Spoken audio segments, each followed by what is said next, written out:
Estaba revisando el celular de mi novia, ya que estaba un poco dañado. Lo quería arreglar, pero sucedió algo. Se me cayó, y ahora ya no prende.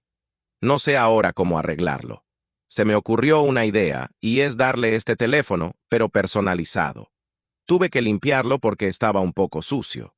Una vez limpio, se me ocurrió colocarle esta fundita rosadita como ella, pero aún sentía que le faltaba, y que aún se veía feo. Entonces me fui al navegador y busqué droidser.net, y en la lupita busqué temas bonitos. Tiene muchos temas en los que se puede personalizar los celulares. Tiene bastantes widgets en movimientos. Me gustó el resultado final. Quedó muy bonito. Será única y especial para ella. ¿Tú qué opinas?